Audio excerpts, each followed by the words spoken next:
জল দিয়ে দিয়ে দিচ্ছি।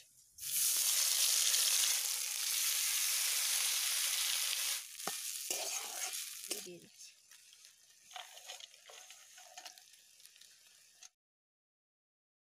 নমস্কার বন্ধুরা, সুজাতা কিচেন উইথ ভিলেজ ফুডে আবার আজকে একটা নতুন রেসিপি নিয়ে চলে এসেছি। আমি এখন বানাবো বাসন্তী পোলাও। এই জন্য এই দেখুন গোবিন্দভোগ চাল নিয়েছি 300 গ্রাম। এই চালটা এখন আমি ভালো করে ধুয়ে নেব।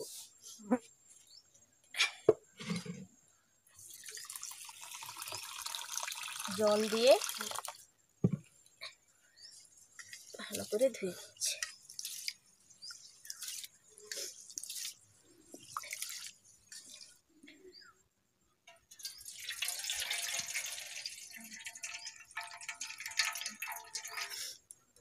দু থেকে তিনবার জল দিয়ে পাল্টে পাল্টে ধুয়ে নিতে হবে।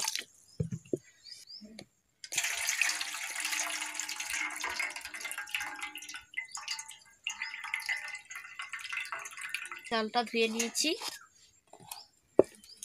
এবার দিয়ে দিচ্ছি হলুদ গুঁড়ো 1 চা চামচ। 300 গ্রাম চালের জন্য নিয়েছি আমি 150 গ্রাম ঘি। এখন অল্প একটু ঘি দিয়ে মাখিয়ে নিচ্ছি। দাঁড়াও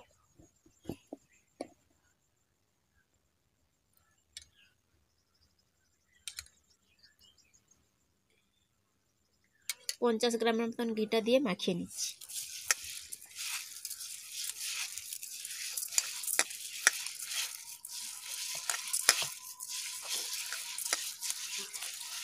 সুন্দর করে হলুদ আর ঘি মাখিয়ে নিয়েছি। এটাকে রেস্টে 20 মিনিটের মতন রেস্টে রাখতে হবে।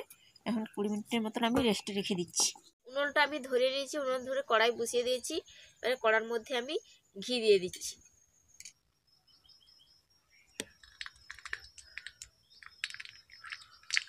ঘিটা গরম হয়ে গেছে। এই যে কাজু ভিজিয়ে রেখেছিলাম, জল দিয়ে ভিজিয়ে রেখেছিলাম, কাজুটাও ভেজে নেব।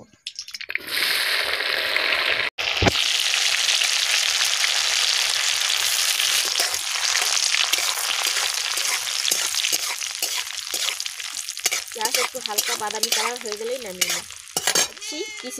কিশমিশগুলো ভিজিয়ে রেখেছিলাম, এগুলোও দিয়ে দিচ্ছি।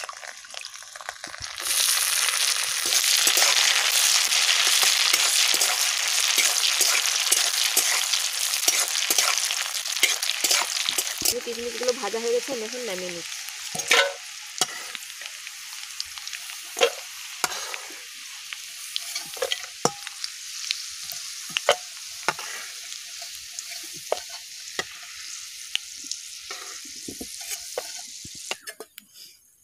ওই তেলের মধ্যেই দিয়ে দিচ্ছি তেজপাতা 3টে, দারুচিনি, এলাচ আর গোটা জিরে।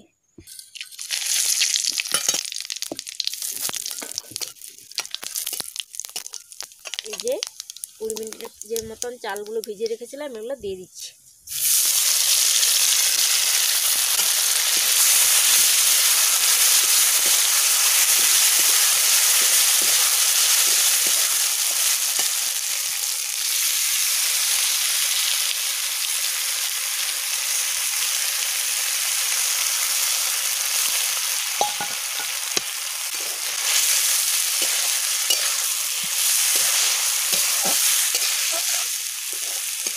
দু থেকে 3 মিনিটের মতন একটু নাড়াচাড়া করে নিতে হবে।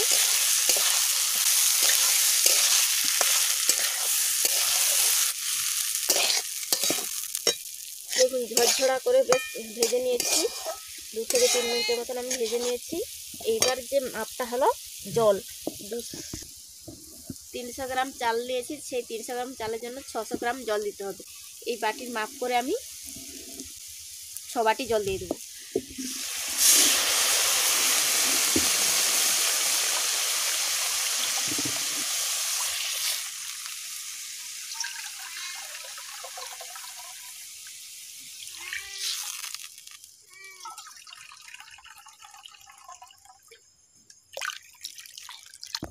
এবার স্বাদ অনুযায়ী লবণ দিয়ে দিচ্ছি।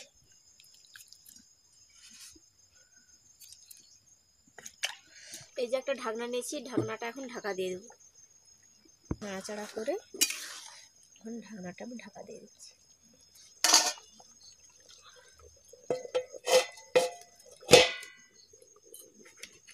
এর মধ্যে আমি দিয়ে দিচ্ছি এবারে চিনি। চিনিটা স্বাদ পরিমাণ মতন দেবেন, যে যেভাবে মিষ্টি খায় সেভাবেই চিনিটা দিতে হবে।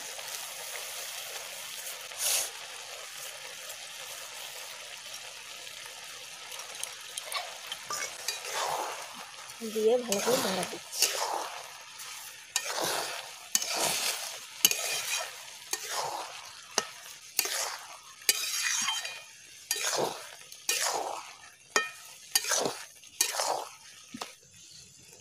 এর মধ্যে দিয়ে দিচ্ছি এই যে 3টে কাঁচা লঙ্কা চিড়ে নিয়েছি। আগে থেকে এই যে কাজু কিশমিশ ভেজে রেখেছিলাম এগুলোও দিয়ে দিচ্ছি।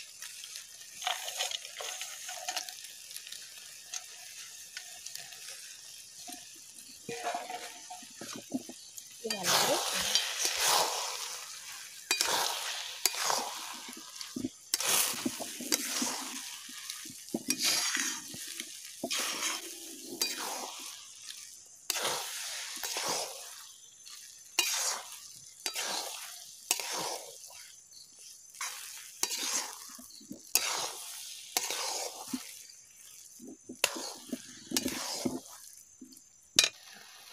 সবশেষে উপর দিয়ে একটু গরম মশলা দিয়ে দিচ্ছি।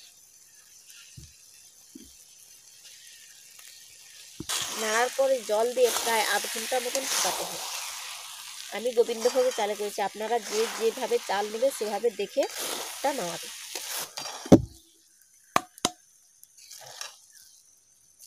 এটাকে এভাবে গামলায় করে দিয়ে এখন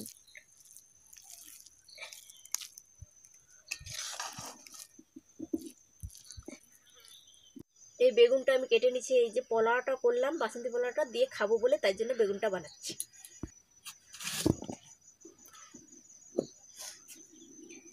বেগুনি করার জন্য বেগুনটা ভাবে পাতলা করে করে কেটে নিতে হবে।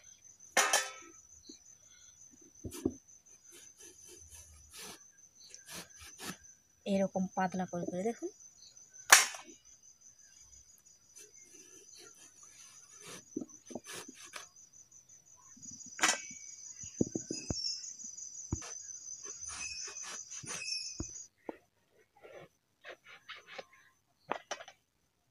জল দিয়ে ভালো করে বেগুনটাকে ধুয়ে নিতে হবে।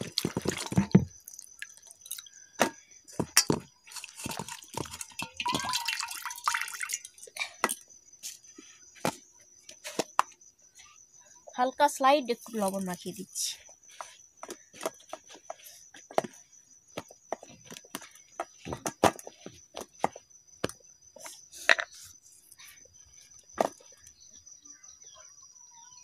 তেল দিয়ে দিচ্ছি।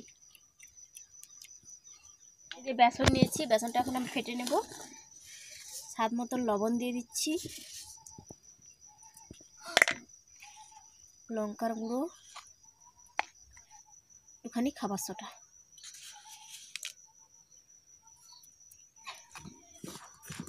এবার দিয়ে দিচ্ছি জল।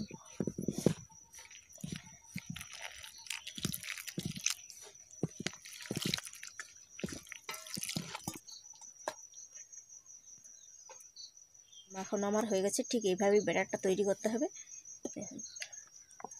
এই যে বেসনে ডুবাবো এভাবে এভাবে করে দু পিঠে ভালো করে দিয়ে এবারে কড়ার মধ্যে দিয়ে দিচ্ছি। এবারে লউটিয়ে দিচ্ছি। বড় বেগুন তাই জন্য একটা একটা করে ভাজতে। দেখুন কত সুন্দর ফুলে গেছে।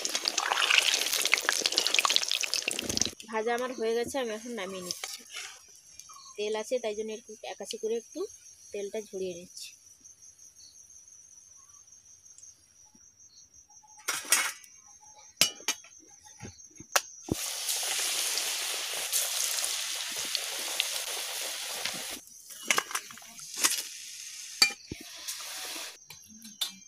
দেখুন বাসন্তী পোলাওটা আমি ঝরঝরা করে কত সুন্দর ঠান্ডা করে দিয়েছি। দেখুন ঝরঝরা কত সুন্দর হয়েছে। এভাবে ঝরঝরা হতে হবে। আমি এই যে থালায় একটু সাজিয়ে নিয়েছি। বন্ধুরা, আজকে আমি যেভাবে বাড়িতে বাসন্তী পোলাওটা বানালাম, আপনারাও বাড়িতে ওভাবে বানিয়ে খেয়ে বলবেন কেমন হয়েছে। রেস্টুরেন্টের মতো না হলেও খেতে দারুণ হবে কিন্তু খেতে।